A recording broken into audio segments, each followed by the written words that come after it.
Chapter 7. Luna rubbed lavender lotion into my aching flank, the muscles slowly loosening up under her touch. "That feels really good," I groaned, and she put more of her weight into it, practically pressing her whole body against mine while she rubbed my cutie mark. "You have quite a bit of tension in your hips," Luna said. "Perhaps we need to try a new type of physical therapy?" "Did you have something in mind?" I asked, looking back at her and smirking. "That depends." Luna's gaze lingered over my body. I could feel her half-lidded eyes roaming like she was tracing along my muscles with her soothing, cool magic. "Part of you just realized this is a dream and now you're wondering if this is the real Princess Luna or if you're just having a dream with her in it." I blinked a few times. "Oh no." Luna leaned down to breathe in my ear, her voice low and husky. "And now, you're wondering what would happen if this isn't the real Princess Luna and she finds out what you've been dreaming about." I screamed and tried to run, jump, and teleport all at once. None of it worked, and I just ended up tangled up in the bedsheet. And since I'd managed to half-cast a teleport spell in my sleep, the sheet was also on fire. Some incredibly wise pony decided that this was the perfect moment to knock on my door. "1 second," I shouted, stomping on the sheet and trying to put it out and politely make my way to the door at the same time. "Sunset, are you okay?" Flash Sentry opened the door and looked inside. "Is the room on fire?" "No," I lied. "Why is the room on fire?" "It isn't," I yelled, opening the balcony door and throwing the sheets out the window before they could catch anything else on fire. They fluttered down like a kite, and vanished like a kite that was on fire. "There's an alarm," Flash continued. "What did you do? Did you burn down part of the palace?" "No. I was sleeping. I haven't started fires in my sleep since I was a filly." "You start fires in your sleep?" "It was a phase. Lots of unicorns have that problem when they're foals." "Stop stalling and let me in," snapped some pony unpleasant and scowling hard enough to make Flash Sentry flinch away. You might be wondering how I knew they were scowling, and I could tell you that I saw the death rays projecting from their eyes reflecting off his armor, but the truth is that when Sirocco shoved the door open to look, her face had the wrinkles and hard edges of a lifetime of scowling compressed into just a few minutes.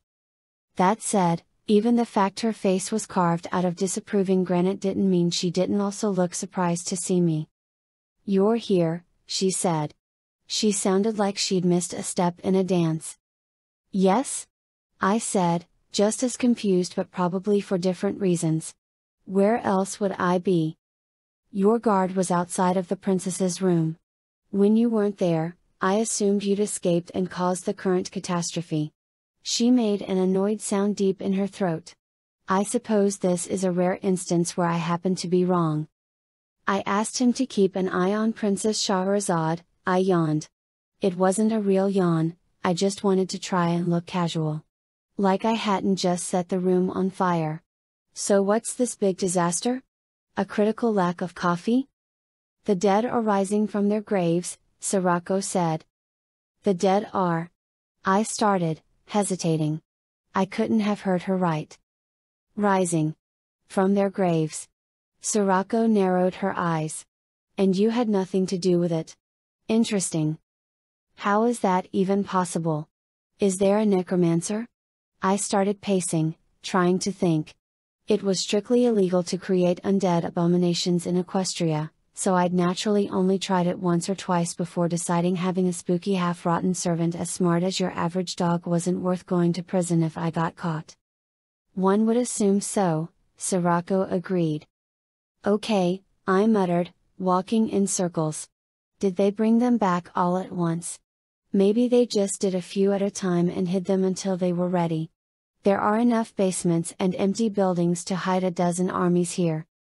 "You seem to have put a lot of thought into this." "It's what I would do if I was caught myself. I mean, look, every pony thinks about how they take over the world when they're a filly.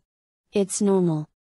Flash groaned and face-hooved, and I wasn't sure why, because I was objectively right. Any pony who'd never at least thought about how they'd conquer a city was unambitious or spoiled. You have an interesting definition of normal, Sirocco said. But it seems the dead only began rising up at some time in the night. I nodded. So that would have been a few hours after court. A few hours. After I gave a grieving mother a box holding a wish with very unclear instructions. Add in a little time for her to get home and actually open it up, and it was right on schedule to be. All my fault. Horse apples.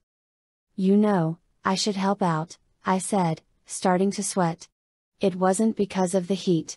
I'm an expert in basically every type of magic. I'm not entirely convinced that your presence will not make things worse, Sirocco retorted. You are an unstable element. Radium is an unstable element. I'm a professional. Ah yes. Puns when the city is overrun by the undead.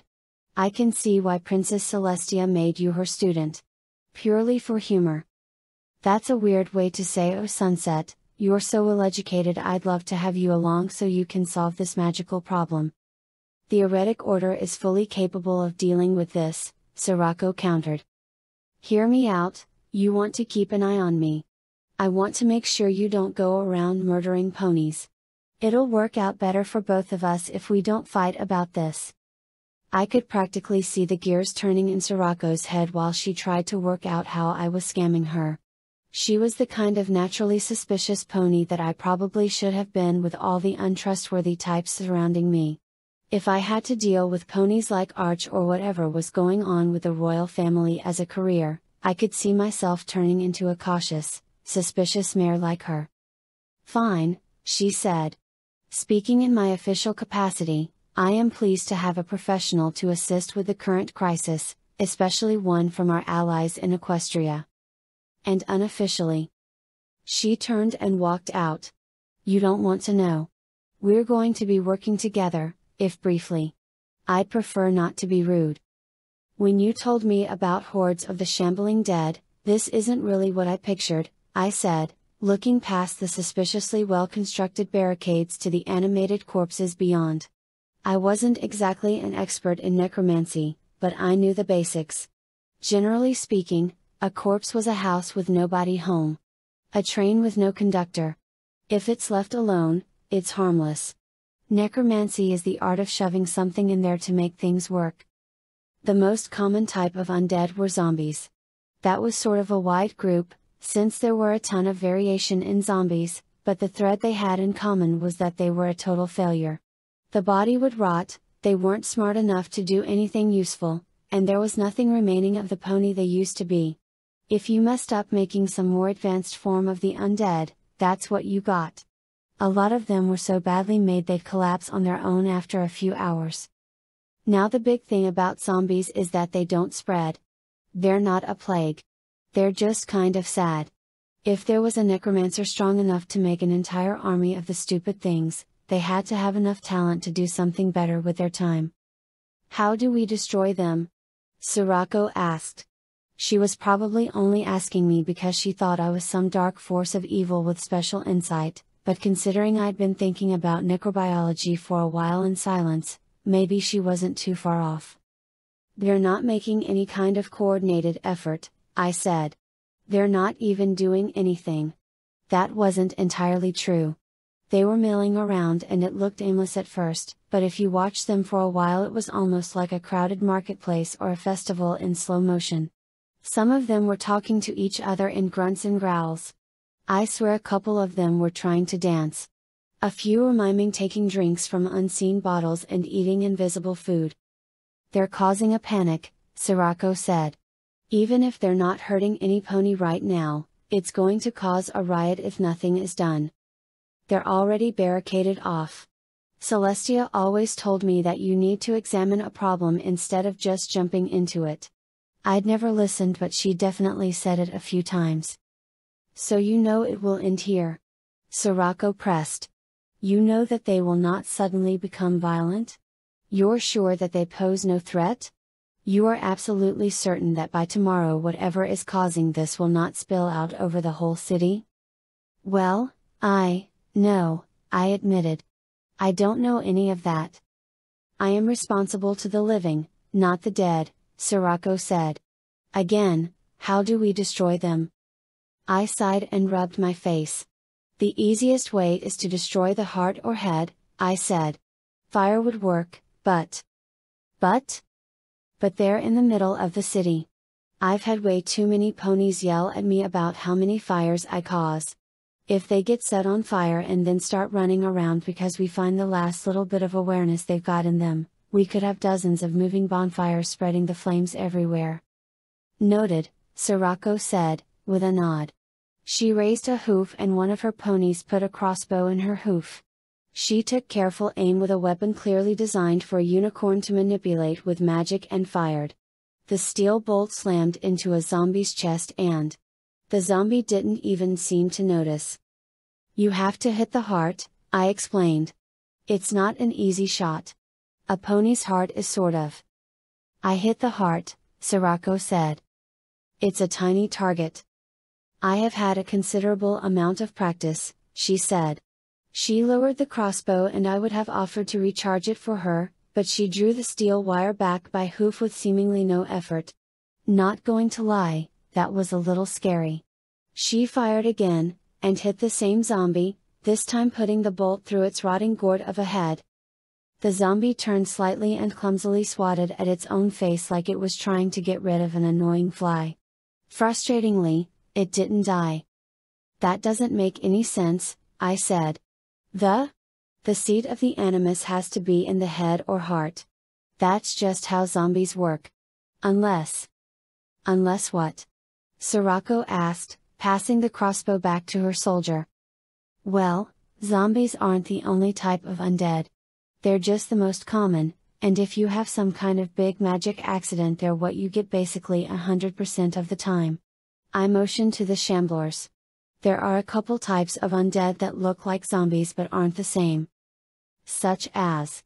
Sirocco asked, waiting patiently. Ghouls look mostly like zombies, but they're better preserved and have to consume the flesh of corpses. Which, they're not doing. Revenants are possessed by a need for revenge or to complete some task in life, but I find it unlikely ponies have returned from the grave for the purpose of having a small party, Sirocco said. I nodded in agreement. This isn't like anything I've read about before. That didn't mean I wasn't pretty sure about the cause of all of it, but there was a big difference between knowing the cause and understanding the effect. And are you only able to contend with foes whose biography you've memorized? Sirocco asked. I frowned and tried not to glare at her. Fine. You stay here, I'm going to try something. Before she could say anything, I hopped past the barricade with help from one spell to throw me into the air and another to control my fall. It was showing off, but when some pony starts talking trash about your skills you have to show off. I landed among the undead. The smell wasn't as bad as I feared, even this close to them. Most of these corpses were old. Really old. They were dried out and desiccated, with only a faint smell like when you leave a bowl of fruit somewhere for a week and come back to everything starting to turn brown and soft. The nearest of them turned to me and stared with milky, unfocused eyes for a few long seconds before getting bored and going back to what it had been doing. I think it's safe, I said, carefully taking a few steps through the crowd. They're not interested in me. Was it necessary to throw yourself into danger just to test that? Sirocco asked. It was the fastest way and didn't put any pony else at risk, I said, with a shrug. At least we know we don't have to worry about being eaten alive. As you say, Sirocco agreed. But you are no closer to finding the source. I have an idea about that, I said. So the animus, the animating force for the undead, that should have been disrupted when you shot the one zombie in the head. The fact it's still moving means the animus isn't located there. I started casting, improvising a spell on the fly. A lot of ponies think it's hard to invent a new spell, but I never thought it was all that hard. Making a spell efficient is hard. Making it flawless is almost impossible. But if you're willing to make it sloppy and leaky you can get away with practically anything. I sent out a pulse, a ring of illusion magic crossed with a tiny bit of necromancy and a little divination. It washed through the undead near me. For an instant I caught a glimpse of what they looked like when they were alive, like a washed out photo where the flash is too strong and all you see is highlight and shadow. It hung around them like a badly fitting set of clothes.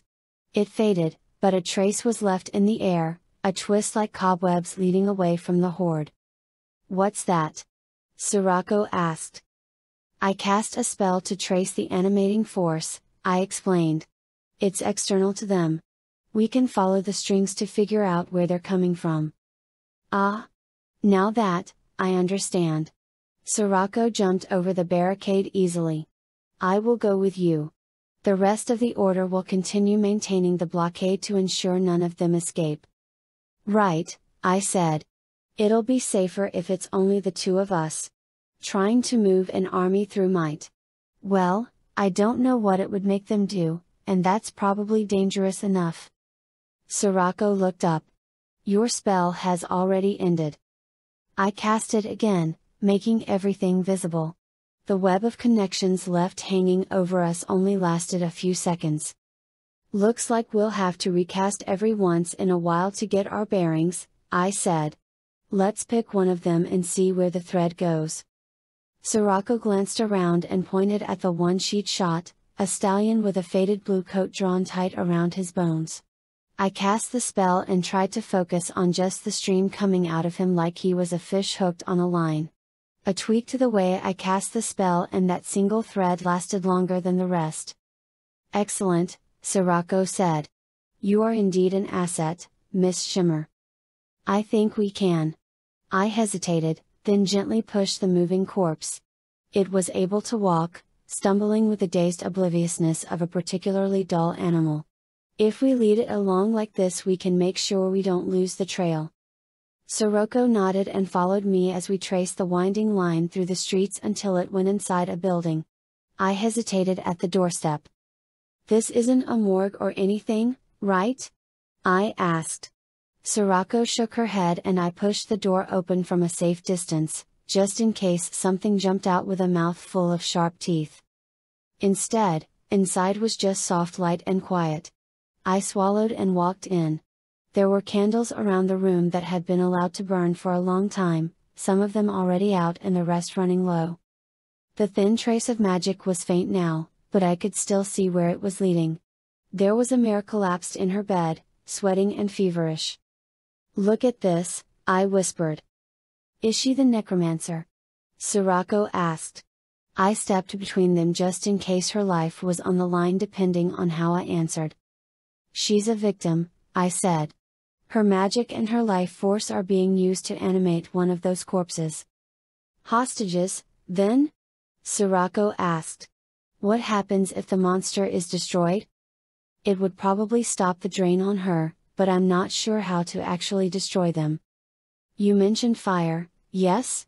Sirocco said. "Yes, but..." I held up a hoof. "This is delicate and dangerous. If her life force is being used to animate one of those undead, damaging the body might make the drain faster. Setting them on fire might just kill every pony connected to them." Sirocco paused and I could see it on her face. She was thinking about doing it anyway. "It might even make things worse," I said. "I'm pretty sure some of these undead are connected to each other. If she dies that way, she might come back as one of them and start draining some pony else." Sirocco clicked her tongue in annoyance. "And you're sure she's not the necromancer?" "One pony's life couldn't stretch so thin it would cover all those bodies," I said. "Perhaps, but it does seem she knew the deceased." Sirocco pointed at a photograph, faded by time and sunlight. One of the young ponies was clearly the mare tossing and turning in fever dreams. The other was a stallion with a blue coat, and maybe if he was a lot thinner and a little more dead, he'd be a match for the zombie whose trail we'd followed here. That can't be a coincidence. "Is there anything you can do to sever the connection between them?" Sirocco asked. "I doubt she will last long otherwise." "There is one thing. Maybe. I wasn't an expert in necromancy. I was pretty good at killing monsters, though. This might get messy. I've never done it before. Dark magic is, at its core, magic where some pony else pays the price. Most of the time it's just like eating dinner at a fancy place and skipping out on the bill, forcing some pony else to cover your tab. The other option was finding some other way to fiddle with the accounting. Using blood or life energy or something else, like you're bartering with the laws of the universe. What I did was more like jamming my hoof into some pony else's pockets and stealing their wallet. I reached into the mare's wellspring and found the part where the dark energy was sprouting from. Then I yanked like I was tearing a weed out of a garden. She gasped, eyes shooting open, and quickly settled down into a more restful sleep. The undead pony collapsed in a heap at the same moment, no more animated than the dust around it. "What did you do?" Sirocco asked.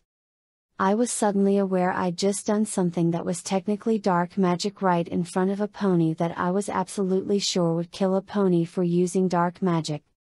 I started, trying to find a good lie. "That was dark magic," Sirocco said. "Very dangerous, Miss Shimmer. Like fighting fire with fire, one often ends up burned by it." "Never heard that one before," I lied. "Do you know why the Heretic Order hunts down sources of black magic?" Sirocco asked. "It's not really popular anywhere. I hadn't put a lot of thought into it. A long time ago, this is what Saddle Arabia was like." She nodded to the corpse. "There was something new every day that we had to deal with. Horrors, and beauty too, but mostly horrors. The beautiful things were fleeting, but the awful ones lingered." "The Jinni, right?" I asked. She nodded. "Just so. You can't understand what it was like. Everything starts with a small thing. It is the way landslides start. A small wish, a tiny thing. Something that hurts no pony. Ponies learn to become dependent on them. Farmers stop farming, then don't teach their foals how to tend the fields. What is the need when the crops can grow at a whim? Why build anything when it can simply be done by speaking it aloud?" "I've heard this argument before about not helping ponies in need," I pointed out. "Why help any pony instead of making them work for it?" All things in moderation. Helping ponies is good. Making them dependent on that help is not. It becomes a prison they cannot escape, like a drug. Wishes to fix other wishes that had gone wrong. Bigger wishes to try to fix the whole world at once. Cruel wishes just to hurt some pony. All of them made at once, the world trying to warp 1,000 ways at once, and the Jinni feeding on it all. They're gone now, though, so it obviously didn't work out for them. They're gone now because we hunted them down. The Heretic Order was formed of ponies who could resist temptation, and over 1,000 years ago we slew every single Jinn in the world. It is very difficult to destroy an enemy that can grow stronger because you wish it to be killed, but methods were found. And now you hunt down ponies. We try to keep the world in order. I'm telling you this because I believe you can understand why it's important. I want you to have the proper perspective, especially if you are going to be a lingering part of this nation. All the threats really make me feel comfortable," I snorted. I suppose part of me is simply annoyed that you have disrupted a stable situation." "Stable? Princess Shahrazad was almost assassinated." "Was she?" Sirocco asked. "By brightly colored killers in a very public place where she just happened to run into the equestrian envoy." "Well, I hesitated. "Can you track the source of the undead?" Sirocco asked, changing the subject before I could think too deeply or come up with a counterargument. Sure," I said. I stepped outside and cast the searching spell again. Looking carefully at the webbing left in the air, you could see a general drift to it. The undead and the ties they had to whatever people were animating them were like local eddies, but the whole thing was like a steam, leading back to some spring. "That way?" Sirocco asked, looking upstream. I nodded, even though it was behind her back, and she started following it. Let me preface this by saying I was pretty sure about what we'd find at the end of that trail. I wasn't stupid. No, you know what? I was stupid. I'd given a grieving mare a box with a wish in it, and Buck knows how you keep a wish inside a box, And worse than just telling her it would fix things, I hadn't explained anything at all. I'd just put it in her hooves and hoped it would all work out for the best. And where did that get you? Apparently it got you in the middle of an undead plague. It blew up in my face like every other big decision I'd ever had to make. That was the whole reason I'd left Canterlot in the first place. Something went wrong, I tried to fix it, and I only made it worse. The closer we got to the source of all this, the more it started to tighten up, like individual threads weaving together into cloth. I was absolutely sure that this was all going to be my fault.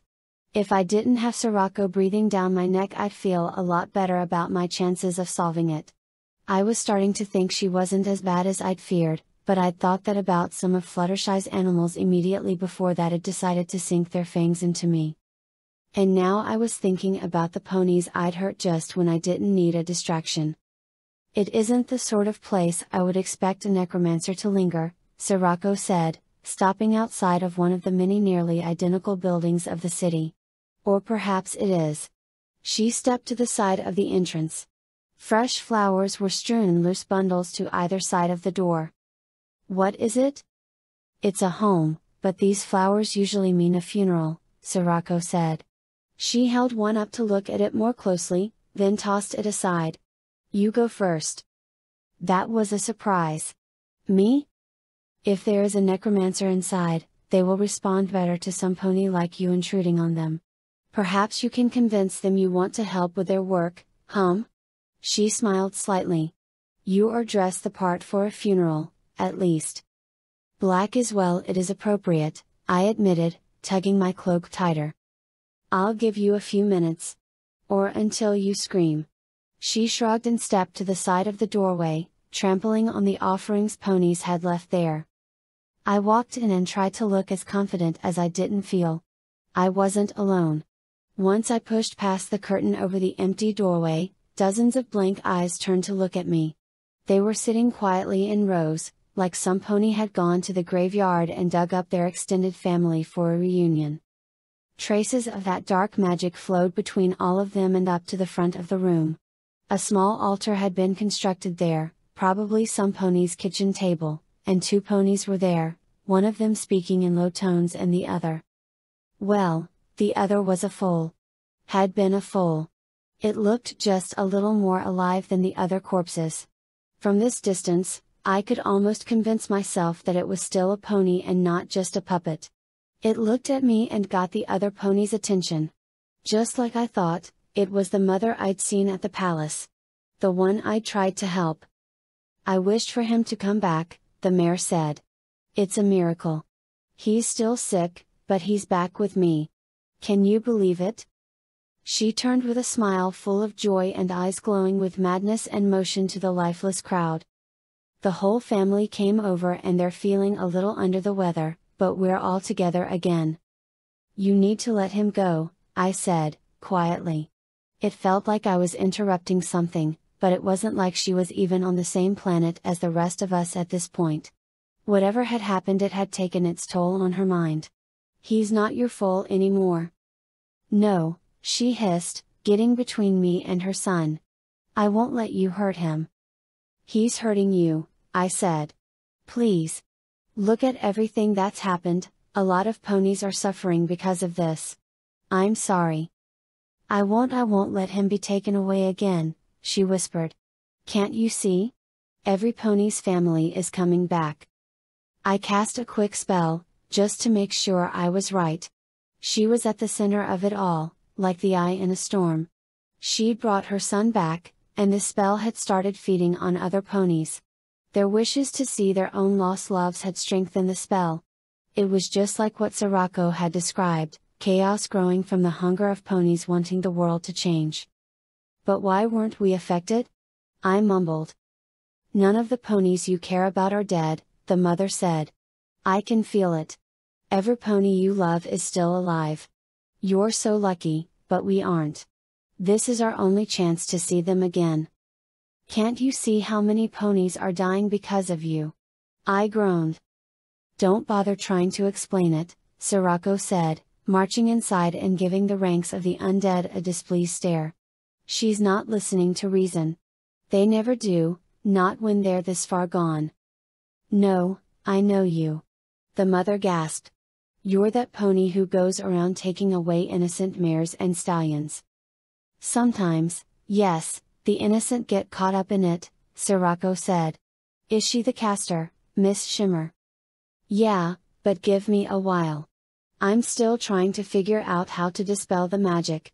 It's not nearly as easy as it was with the first pony. That was like pulling a weed out of a garden. This is more like trying to tame a whole forest. There isn't time for that. Every moment, more ponies die. Sirocco stepped up to the mother, and I could see the difference between them. Sirocco was a full head taller, all tight muscle and training. The other pony was half cowering, half starved, just a mother out of her mind with grief. The snap was like green wood splintering. Sirocco let the mare drop to the ground. I'm sorry, she said. I don't know if she was saying it to her or to me. I don't even think she was really sorry.